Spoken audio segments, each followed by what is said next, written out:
Yo, this hot, this the spot, there it is, pod.com. We're interviewing the best comedians, so tune in quick and get your ears receiving them. We talking about life and life to stream right to you, from the microphone right to your home, dude. Side note, this might get embarrassing, but no, don't sweat, yo, cause there it is.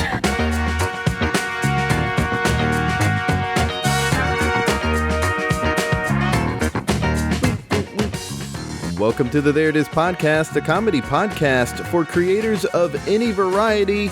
I'm your host, Jason Farr. Let's do this. Thanks so much for being here. And if this is your first time being here, thank you so much for being here. The only thing as great as a first-time listener is a repeat listener. So thank you all. I think that covers everybody. And today's episode is with Twitter famous Canadian. A Twitter famous Canadian. I mean, we are trying to get representation in every way possible. We have Canadians on now. And her name is Lisa Marie, and she, by day, is an EMT, but she has amassed one heck of a following on Twitter with her consistently hilarious jokes and general awesomeness. We talk about how all of that came to be, how she comes up with these jokes, and trolls. We also throw in a little love for Lin-Manuel Miranda. So we cover all the bases of being decent people. She's great, so let's get right to it. Here's my chat with Lisa Marie. I've been following you on Twitter for some time now, and you're hilarious, and it was a while into following you on Twitter that I realized you don't do comedy for a living. You're actually in the medical field. Yes, I have been on Twitter since 2009, and I've been a paramedic since 2011. So I guess you did start on Twitter before you started being a paramedic? I did. I was a flight attendant when I started on Twitter. Oh, okay. And were you, a lot of people, if sometimes you can go back to 2009 and see someone's tweets from then, and they're just kind of standard tweets. But were you in 2009 and 2010 making jokes, or were they just standard tweets? I was always making jokes, but I was definitely also live tweeting TV shows. Every now and then I'll go back in time and just look at some of my older tweets, and it's one of those like face palms, like I hope no one ever finds this tweet. Every now and then I'll find a gem that I retweet now that you can retweet yourself, but it's pretty palming, like face palming. It's embarrassing. And I only recently found out you're Canadian as well. I am. I'm from Newfoundland, Canada, and no one knows where that is. It's the furthest east you can go in North America. Okay, because I thought, just because of that fact, that you were going to be more west of where I am in New York, but you're actually east of me. Yes. So, how is the rest of the day? You're ahead in the day than I am. Is it okay? Is the next hour and a half all right? I mean, it's all right. We still have flying cars or anything, but we do the best we can with what we have. If I could send you the winning lottery numbers, will probably use them myself. But now, you mentioned something interesting back there about you're a paramedic now, but before that, you were a flight attendant. So how did you go from being a flight attendant into doing paramedic work? So I was a flight attendant for almost 3 years, and I operated out of the exact same hangar as the medevac, the air ambulance. They would go pick people up in rural communities that don't have access to health care. Sometimes they'd actually show up to accident sites depending on where they could land. And I thought that was the coolest job ever. So I went to school and I became a paramedic. Interesting. Okay, very cool. And that's a very sounds like you were really inspired by the experience. So that's cool. Absolutely. I love my job more than anything. Awesome. And how does comedy end up fitting into that? I mean, were you a performer growing up? Were you just always the funny one who was in a room, the funniest person in the room all the time? Or did this just happen? You were just like saying stuff on Twitter and it blew up? I come from a really funny family. I have to say, my dad and his brothers and sisters and all my cousins on that side, all of our family dinners are just roast battles. And I don't even think I'm the funniest one in my family, to be honest. You know, I've And heard a lot of like famous comedians say like, yeah, I'm not the funniest one. no, I'm not. And then I don't have Facebook or any other social media. So sometimes I just started tweeting things I thought were funny back when I had 200 or 300 followers. And then every now and then I would see something that got retweeted like 100 times. And I would be, what? I got retweeted tens of times? I thought that was super amazing. And then now I can log onto my Twitter and see things that have made this cycle, 10,000 times or more. And I just think that's crazy. Yeah, I mean, I imagine for the average person, that's just not something someone can ever really get used to. No, and I'm from a small place. So a lot of my friends are local and they see these things and they're like, did you see Lin-Manuel Miranda retweeted you the other day? And I said, no, but I think that's amazing. And Did they don't that understand happened? it. Yeah, that actually happened. I kind of lost my crap a little bit on that one. I think totally that's the would. most If amazing Lin-Manuel thing. just looked at me, I'd be like, oh, great job, air horn. And then I would immediately call my girlfriend. Like, you won't believe who looked at me on the street. I know. I tweeted. I didn't tweet. I texted my partner. I'm like, did you see Lin-Manuel Miranda actually retweeted me? And he was like, oh, yeah, cool. I don't think he's fazed by anything of anymore. He's just kind of like, funny. oh, cool. You're here. Someone retweeted you. That's a thing that happens. Yeah, for you, yeah, it's super normal now. So what was the particular tweet? Do you remember? Yes, it was. I opened the window and the wind blows 84 hamburger wrappers off my desk. Oh no, my research. I saw that one. When was that? Was that recent or was that like a year or so ago? Man, that's a year, maybe even more. It's an older one that kind of just got rooted out. I think that's how I found out about you. I don't know if it was that particular retweet, but somebody retweeted you, and I do remember that tweet. I don't know. This is the thing. This is a thing that's annoying to someone who's pursuing comedy like like I am, is that you're so naturally funny, and it seems to come off effortlessly. Of course, you're gonna probably totally dismantle that statement by saying like, no, I put a lot of thought into it, but it just seems like so off the cuff, and yet the jokes are so perfect. The original thought is there, and I just don't know how you do it. Honestly, I just tweet whatever I think of. There's no draft folder. There's no anything else. I just think it and I tweet it. Sometimes it does really well, and other times people just at me and they're like, no, Lisa, no, stop. But the thing I've noticed when even some of the jokes that maybe don't do as well, they still get a bunch of likes, so they're doing decently well. There's just some really kind people out there. They're like, oh, look at Lisa. She's trying. Let's give her a little heart on that tweet. I see you people. I appreciate you, and thank you for being there for me in my time of need. Yeah, so I guess what I would say, not that I can give you any advice, but definitely don't start trying, because that will ruin everything. Wow, I wish I had a teacher that would have said that when I was in school. Lisa, you don't need to try. Just put yourself out there and just leave it be. But for real, I mean, I feel like now that I'm studying the way that I'm studying improv. I mean, I've moved to New York. The people who've listened have heard this a million times, but I moved to New York a year ago to learn more about comedy, taking improv classes and reading a bunch of books and all this sort of stuff, and you start getting into the mathematics of it, or the nitty gritty, or how it all works, just like these pedantic aspects of comedy, and it makes you kind of go through a stage of just not even knowing how to do it anymore. And it's like, how do I be funny? I don't know what I'm supposed to be doing right now. And it can sort of break that for a little bit, and then you get back at it, of course, but it's just a tough time period and makes you not want to do it sometimes. So I think if you were to read a book about how to write and craft a joke, it would just make you not want to do it anymore. and we already have something special with you, so just don't mess that up at all. Some of the people closest to me are actually comedians in Los Angeles, and I see them get up there and do their thing, and they just crush it. Meanwhile, I'm sitting in the audience watching them, and like a little pee is coming out because the idea of getting up there and doing that just terrifies me. So they have bigger balls than I will have any sort of lady balls. So much credit to them for just getting up there and doing what they do. I think they're amazing.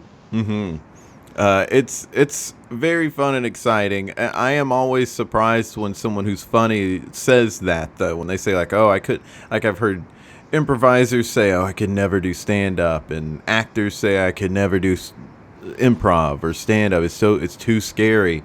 But it's like you're really talented. You're funny. How could you not be? How could you not think that you could at least do it? I was a flight attendant for 3 years, and I was a single flight attendant for a 37-passenger aircraft. So I was the only one there to do the announcements in both English and French. We didn't have an automated system at that time.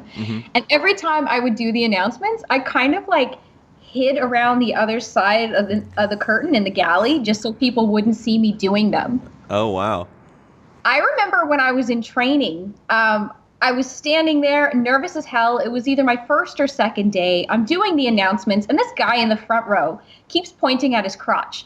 And I'm thinking, this is the most embarrassing, disgusting thing I've ever seen. I hope being a flight attendant isn't like this. Then I realized I did the entire demo in safety and English and French with my fly down. Oh, my goodness.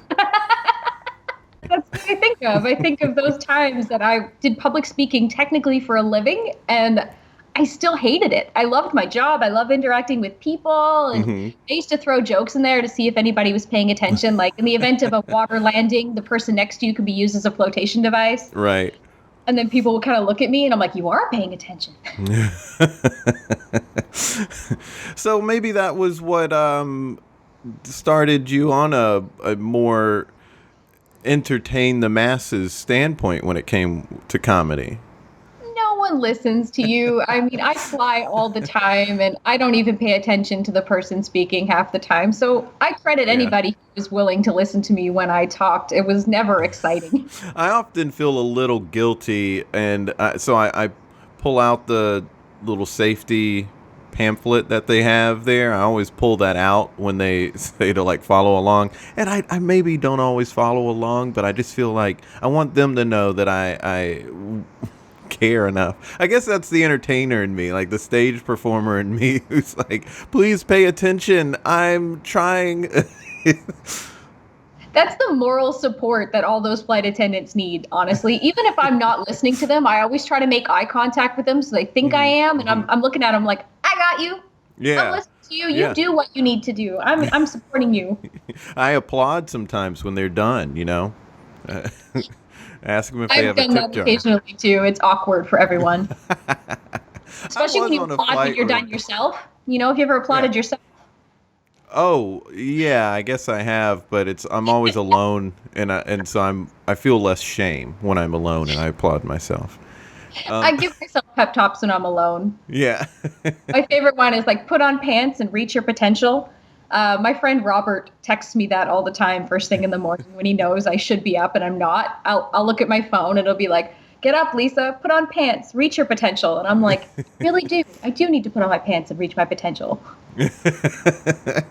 I mean, that's like those, speaking of Lin-Manuel and positive vibes, that's like the first tweet that he sends out in the day is always something along those lines, you know? He leaves out the put on pants, but it's always like, you go get him today. He just seems like a lovely person. I've never met him. I probably never will, but he seems like the guy to have a coffee and a chat with. He seems wonderful. Yeah, I absolutely agree. I did see a video online. Somebody saw him at some show, and they pulled out their cell phone and immediately started recording as they started walking up to him. And she was just freaking out. And so I've heard a ton of actors and celebrities talk about how they don't like that, you know, like it's uncomfortable and it's rude if they're in the middle of dinner or the middle of a show or just like spending time with a loved one, you know, like to come up like that and just be so strange. But he was truly so gracious and like really generous with his spirit and his time towards her. I was like, this guy is the nicest guy in the world, and I hope we don't ruin him. I hope so too. That's actually one of my biggest pet peeves. I go to LA all the time, and all these celebrities are out there, like animals in the wild, and it's like, this is their natural habitat. You leave them be. Like, there's no rolling camera right now. They are not on stage performing, and even if they were, they're performing. It's not your job to get in there and stop them from what they're trying to do. Right. I've met a couple in real life, and honestly, I usually pretend not to know them, so it's not awkward for them. Oh, yeah. Yeah, I've done that move, too. I did meet Bill Murray, and since he's the reason I wanted to become an actor, I just had to go up and speak to him, even though it was like he was at the bar with his friend. But I went up and I just said, pardon me for interrupting. I feel like if you go up and just say, if you just have to talk to them, just make sure they're not in the middle of eating. Make sure they're not holding their child or something like that. And just go up and say, please excuse me for interrupting. I just had to shake your hand and say thank you for your work. Now I'll let you get back to what you're doing. And that with Bill Murray went perfectly smoothly for me because it actually went as perfect as one could imagine because he joked around with me a little bit. But at the same time, like, I have heard of him throwing cell phones. So, because he threw a cell phone off a building once, I heard. And it was because the person rudely came up and just started snapping shots. And it's like, listen, that may be wrong to throw a cell phone, but, don't walk up like that. Well, I would hate it. I mean, no one wants to do that stuff with me because I'm just a regular girl from a small town. But I can tell you, if I was eating my dinner or out with some kids or something and people were just coming up and taking pictures like I was some sort of pizza rat, I would lose my crap.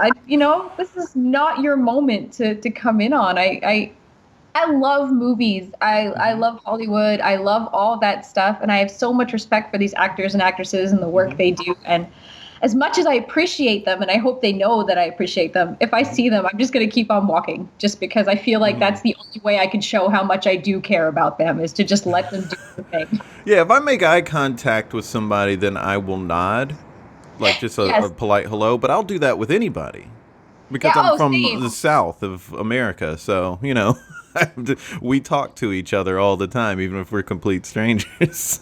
Same on the East Coast of Canada, and I found that weird when I started going on the West Coast that I would smile and say good morning to people, and they'd be, do I know you? And no, just saying good morning, and they would look at you like you have 10 heads, where it's just normal here. Oh yeah, it's like Connecticut here. If someone could be staring at you, and so you'll wave at them, and they'll just keep staring. They won't say anything. They won't wave back. They'll just keep staring at you. Like, all right. If I go for a walk, I'll say good morning and wave to everybody I pass. Like, that's just the way it is. You're rude if you don't. And where I'm from in Newfoundland, like it's a small place and everyone is, oh, my love, my sweetheart, my dear, my trout, which I'm not fond of. My trout? Oh, my trout. It's like a term of endearment. They're like, oh, yes, my trout, come on over. I gives you something to eat. It's just the way people talk. And I started going on the West Coast, and even with my patients, I have a very loving bedside manner, and I'd be like, all right, my love, what can I do for you? Oh, okay, my dear, I'm here. Let's see what we can do. And people would think you're flirting with them, whereas here, it doesn't matter if you know somebody or not. Like, everyone is my love and my sweet because that's just how we talk to each other. Yeah, I love that. I do too. I think it's a real sweet way of living. Like, everyone is mostly, there's going to be arseholes no matter where you go, but I think everyone is mostly kind and they care a lot about each other. But yeah, I get some places and I throw my East Coast ways out there and they look at you like, girl, got something wrong with her? Don't you call me my dear, I'm married. I've gotten that before. And I was like, sorry, backing up the train. I'm sorry, good sir. How can I help you on this morrow? What's bleeding? I'm glad that we connect in that way. I mean, I guess down south, I never got into the habit of saying anything like, hey, sweetie, but there's a lot of that. There's a lot of that in the South of America. I'm like, oh, hey, sweetie. Hey, darling, what you want to eat, darling? But that all comes from, people from different places taking their cultures and their stuff everywhere. I understand it. I mean, here it's nothing. I can go to a store and somebody I don't even know calls me my sweet and I don't think a word of it. But I do understand when you're not from that kind of place, someone calls you my sweet, you might think they're talking down to you or demeaning you or something. Oh, That's for sure. never my intention. I am a very friendly person, despite what some people may think on the internets. Oh, yeah. And so let's chat about that for a second, because that did happen just last week. You had a tweet go viral, and you're telling a story about something that actually happened to you, and you got the trolls just came out and just spewed a bunch of hate. Left, right, and center. It was right. So what was the story that you tweeted about? And it was on International Women's Day, correct? Yes, it was. I made a tweet about how I respect International Women's Day and still feel we need to have one, because I showed up to a car accident scene about 5 years ago where the guy was a little inebriated and he had driven kind of off cliffside. And just for the record, he was not injured as much as he was stuck. But we were called, and I just happened to be the first one that got up to the car. I was not the only one there. I was just the first one who made it to the car. And he rolled down the window and he was like, "Why the fuck did they send you?" Oh, God. And I looked at him and I was just like, well, I mean, I can see who else is available. It might take me a minute or two to get up there, but... And then his girlfriend, or whoever she was in the next seat, and she was just like, no, let her help. And he was kind of fine after that. It was just the initial reaction. Right. But then all these people on Twitter were like, "I wouldn't want a woman to help me either." And I'm like, I didn't do it alone. Like, right. There's a team of us. I'm just the first person that made it to the car to check on the... But even if it was a team of women, what's the big deal? Everyone said that. They were like, "Oh, well, I wouldn't want a female responder." Just for the record, when I was in paramedic school, I had to do the exact same test as all the males in order to go out on my first work term. And what we had to do was we had to do 2 minutes of CPR on the floor. And then me and my partner had to lift the dummy onto the spine board. And then it was a 180-pound dummy, and I had to always lift from the torso because that is the heaviest part. Load him in and out of the ambulance, and then carry him up 2 flights of stairs and down 2 flights of stairs. And I did that just like every other man, and it was challenging. Honestly, I dropped it a couple of times learning, but I finished it, and that's how I got to go out on my work term. So, of course, you're supposed to be the same. And people were writing back saying, "Oh, well, women have different standards," and maybe they do in different industries, but I know in mine it is a standard. And then people were saying, "Oh, she made this up because nobody whose life is in danger would question who's coming to him." Given all the hate I got, I think we proved that people would discriminate. And also his life wasn't in danger. He was mostly, again, inebriated and stuck more so than he was hurt. But looking at the car, you don't know that. We just had to show up and get him out of there. Well, you had the full gamut of what's wrong with the way people engage others on the internet come at you that day, because I saw a little bit of it, but as a general rule, I try not to read the comment section. And I had blocked that thread because it made me cry. Now, there was a lot of niceness in there, too, by the way. Of course, I had a lot of very strong women telling me some very powerful stories that moved me. I had a lot of thank yous, a lot of really sweet comments, and I don't want to say that got lost in there, but I had to stop reading despite those wonderful things being in there because the hate that was coming back made me cry, and I on purpose deleted my Twitter for a day or two because it was so... And I missed you for that day, so I was glad that you came back, but you really did get it from all sides. I mean, you had the people who were the deniers, you had the people who were just trolls for being trolls, and the people who were taking out their own anger on you, and then, because the trolls, sure, we know that there's something wrong with them, we know that they're sociopathic and that they're just saying things... Right. They're just trying to get this energy out, and they don't even necessarily believe what they're saying. But you are also getting the people who do believe that stuff, who are just legitimately misogynist, who are saying this stuff. And it's was a really good example of how not to do the internet, like just from all of those comments. It was what is wrong with the internet right now. There are some men who think that they're being very complimentary by sending me unsolicited dick pics. I will never want to see your dick. I don't know. Even if you need a medical opinion, that's not my specialty. Please see someone else for that. Mm-hmm. And then some people are all like, oh, you're so smoking hot, or you're so sexy, and some things about having intercourse with me. Those are not compliments. I know you might think that, but imagine if you showed up to a stranger on the subway and just said, wow, you're hot.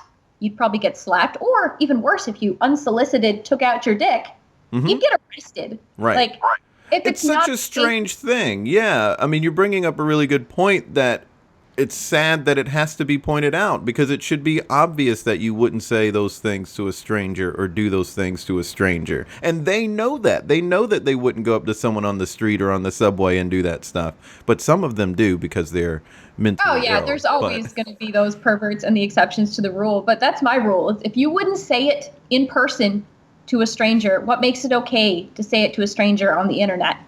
It makes no sense. I see it all the time, you know, like, I don't know what it is, because so I follow a lot of different people, and I see just a strong difference between what a John Mayer gets versus what the AT&T girl gets. You know, John Mayer does have people who'll say, like, marry me or I love you, but that's strange, but it's not borderline criminal or actually criminal. But the stuff I've seen people say to the AT&T girl is like, I've even said stuff to guys like, dude, what are you even thinking? There was a guy who was an actor who was like pursuing acting, but he wasn't famous, who said the grossest thing to her. And I was like, what are you even thinking? Like, this is public. People can see it, and you want to be a public figure. Like, what do you think? Like, that's wrong in every way to say, and then dumb personally for you. Like, what are these guys thinking? I just don't get I don't get why that happens. It's painful. And you know what? Not everything that comes out of my fingers on that Twitter is a gem. And I'm the first to admit it. Sometimes when you feel passionately about something, you don't do that 10 minutes thought to type and you say it. And that's just the way it is. But I've had people tell me that I should change my Avi to a male and change my name to a male so I would get better traction on my jokes. And I refuse to do that. I always use my face and my own name because I want to be held culpable for what I say. And when you don't have that, when you're one of those people that has a fake name and a fake Avi, it gives you this quote unquote freedom to say whatever the heck you want. And a lot of times it's cruel. I tend, or at least I try not to do a cruel Twitter game. And if I'm ever calling anybody out, it's because they've sent me a dick or said something that was so incredibly hurtful or inappropriate that they deserve it. I block way more people than I call out on Twitter, and that should tell you something, because I call out a lot of people who are just mansplaining or sending dicks or doing things that are just wholly inappropriate or demeaning. Yeah, I've blocked a couple of people, but I love the mute button. Because with the mute, they think they are saying a bunch of stuff to you, and you're just not seeing it, and you look to them like you're just taking the high road when you're really just like flipping them the bird and saying, I'll just let you spin off into craziness. When I looked the other day, I had over 800 people blocked since 2009. Wow. I will not mute somebody who has sent me a dick or one guy who's created. One guy has created over 12 accounts. I think it's almost 16. I to saw send me that. pictures. The diaper guy? Yeah, the diaper guys. That's troubling, because I kind of I did a little dive into that, because I was like, what the hell is this? Yeah, lots of people have had issues with that guy. And I have no idea, like, what is Twitter even thinking at this point? You know, like... I have never once interacted with him. I immediately report and block. Yeah, I don't... You know, there's a lot that Twitter is trying to do, but I just feel like they have really failed from the get-go on handling this stuff. And, you know, And now they're trying to say the right words, and they're still not quite nailing that even. So it's like, you know, just do a better job, because this isn't the same issue.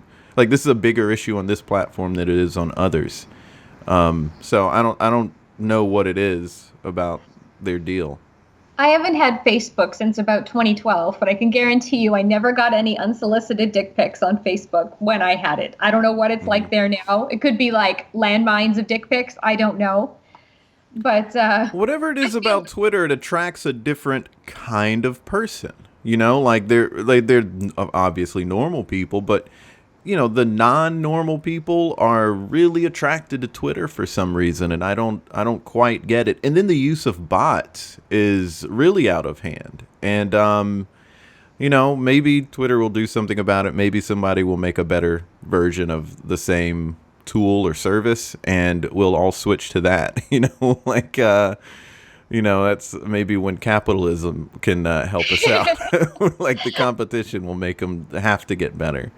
I have no idea, but it is terrifying. I had open DMs for a while because I'm very public. I've had 7 miscarriages. It's something that a lot of people don't talk about, and I know what it's like to feel lonely and don't know what to do when those things happen. So I had open DMs for a while, and I used to open it, and it was like a tsunami of dick pics. And I had to close them. So I had them open for a reason that, was pretty dear to my heart, but I had to shut it down because that was painful. And then I get a lot of people on Twitter going, "Oh, you won't follow me back. You won't follow me back." Well, if that's the kind of stuff I get in my public ats, imagine what my DMs look like. So it's no insult to anyone if I don't follow you back. Some people I've just communicated with a lot in ats, I start to trust them a little bit and I follow them back. But it takes me a while just because of people like Diaper Guy who have just ruined it for everybody. Yeah. Oh, yeah. That's such a bizarre situation. And just for the listeners, don't do a Twitter search for Diaper Guy. It's just not worth it. Oh, please don't, guys. It will haunt your dreams. And not really sexy haunt like Patrick Swayze. I mean like terrifying haunt like Poltergeist. Yeah, for sure. It looks like Chucky a little bit. He kind of does, actually. Yeah, he really, yeah. So just imagine Chucky in a diaper. The sad part is that's probably a sex fantasy someone didn't even realize they had until you said it. So you just did that for someone. Oh, great. Well, I always wanted people to learn from this podcast, but I never thought they would learn their freaky deaky sexual fantasies from it. Well, every day you learn something new, but no one says the new thing you learn has to be inventive or positive. Right. Let's chat some more about just like you creating your work in your comedy on Twitter. So, do you have a particular approach that you go with? Are you saying I want to have X amount of things written a day or anything like that? I have an overactive mind for sure, and Twitter has given me an outlet, but I barely think about it. I think something and I'm like, oh, that would make a funny tweet. And then all of a sudden I just send it out into the wild. And again, not everything is a gem that comes out of these fingers. For every, hit, there's probably 20 misses. Mm-hmm. And I just try it that way. There's a couple of times too where I've been like, man, if I was a guy, this would be hilarious. Then I might like text a guy friend and I'm like, you should tweet this because this would be funny. And what distinction is that? Why do you think? Because it's like just from a male perspective? Yeah, things from a male perspective for sure. There's been times where I've been like, oh, this wouldn't work coming from me. And I try to think of different ways I might be able to write it. It still doesn't work. And I'm like, I need to donate this to a male friend. Is there any sort of process that you're going through when you think of something? Like, it really just comes out fully formed like that? Or do you ever... No, it comes out fully formed. A lot of it is self-deprecating because that's the bulk of my humor. When I make fun of people, 85% of the time, I'm making fun of Lisa. Yeah, I'm noticing. Here's a favorite. Eating my 4th plate of dinner. Sorry, Freddie Mercury was insistent that my fat bottom was vital to the Earth's rotation. Just a solid joke, like. Thank you. I like that one, actually. It's one of my favorites of mine. Oh, I guess I should have said sorry. Is that... I said sorry, like the American Southerner that I am. No, but that's like a really great joke, like it's connecting a couple of dots. If people don't know, Queen had the song Fat Bottom Girls, You Make the Rockin' World Go Round. So, great connection there. My biggest regret is that I spelt Freddie incorrectly. He spelt it with an IE, and I think I spelt it with a Y, and some people hit me on that. Yeah, but then I was just like, well, you got it, guys. It's got too many retweets in the wild now for me to just take it down and fix it. But I think I even amended it and wrote down, I know I spelt it wrong, but I stand by the sentiment or something. Yeah, I mean, lots of fun stuff there for people to check out. There's more fun stuff on there, but it sounds like to me your key to success is self-deprecation, but also being spontaneous. Would you say that's accurate? I would say that's accurate. I do tweet a lot too about gluttony and overeating. I think a lot of us eat our feelings, and those seem to resonate the most. All of my overeating tweets and my food tweets tend to do better than anything else I tweet. Okay. We're hungry people. I mean, and to a certain degree, and this is something for people, like if you're chasing fame, that's not going to be a good thing because you weren't chasing it. You just put some stuff out and then it just took off. Yeah. I'm just a regular person. Yeah, and that's just how it is, you know? Like it's I have not taken off, but I don't think I have a bunch of jokes as funny as yours, so that's part of the reason. That's pretty sweet. No, yours are hilarious. Mine are not. I feel like I'm still figuring out how to write a tweet that's funny in and of itself. I've thought about it. I mean, I've submitted articles and stuff to places that were looking for funny critiques and funny pieces and stuff, and I've been rejected for every single one I've ever submitted. So I have tried. It's just I think maybe I or my followers think I'm funnier than a lot of these publications do. Well, like, and you're saying here that you have a particular approach. I mean, not approach, but you're saying you have a particular point of view that you tend to talk about, like with gluttony and or what have you. And I think that helps too, because it becomes part of like an identity. And when if somebody's hitting a bunch of different topics, then sometimes people don't know how to take them in. But if you streamline it, then it helps, you know, that does help make a difference. And it probably helps to even write stuff when you're thinking like, here's something like I saw a guy throwing out pizza, a slice of pizza, you know, like that was a real story. Yeah. I shouted that in the work cafeteria and he didn't get the joke at all. It was something like, I saw a guy throw a slice of pizza in the trash and I shouted, wrong hole, but like any man, he didn't care. Yeah, great joke, you know? Yeah, and like if people go to your Twitter account, they can see your top 15, and that's pinned at the top of your Twitter, which is, of course, is going to be in the bio, but at xleaserx. Yes, and you even said Lisa right. No one gets that right. It's a Simpsons reference. Yeah. Plus, like, just some people just say words that end with A with an ER for no reason. Yeah. Your name's Lisa, and somebody might, from certain parts of North America, might say Leaser. Yeah, I've had my tweets on different things like Talking Dead and CNN and stuff, and they try to quote it, and they're like, at xleaserx, and I'm like, oh, hey, that's me, I think. Well, this was fun. I really enjoyed this chat. You're as delightful as I thought you would be.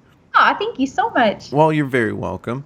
Let's try to figure out something that we could create together.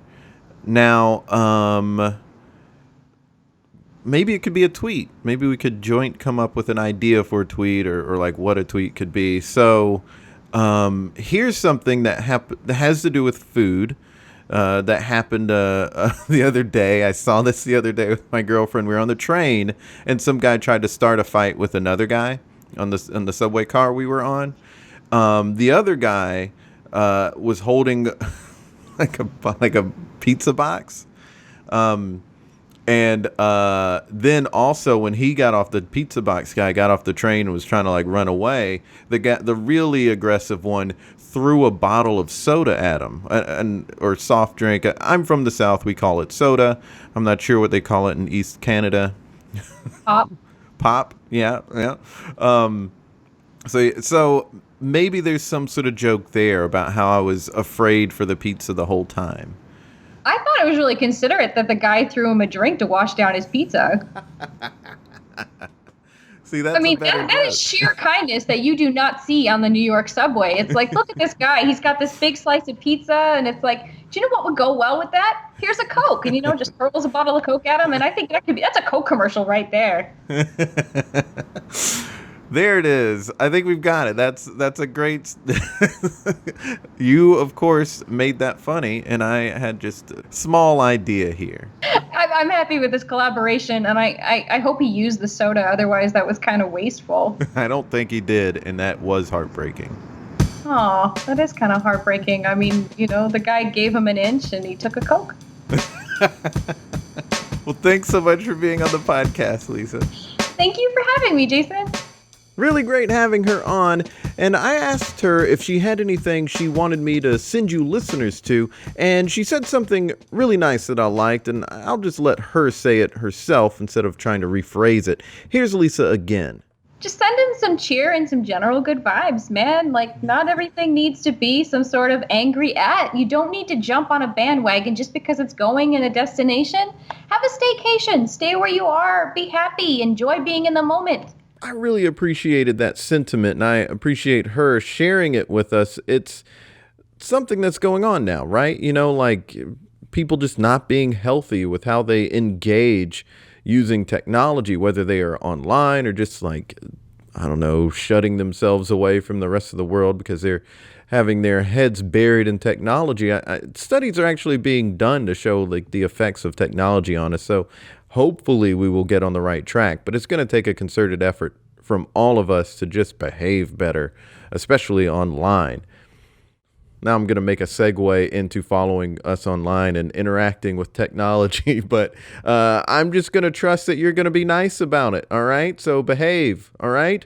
Follow Lisa on Twitter at XLisaX. You can follow us as well. We'd love it at There It Is Pod on Twitter and Facebook. And you can follow me on Twitter at Jason Farr Jokes. It was really great having you with us. Thanks for being here. Check out old episodes on iTunes, and you can find out more on old episodes, read the blog, and support the podcast by going to thereitispod.com. Until next time, be good to each other. The music for the theme song was created by Neil Brooks. The rap was written and performed by Nick Acevedo. The logo for There It Is was created by Jeff Prater.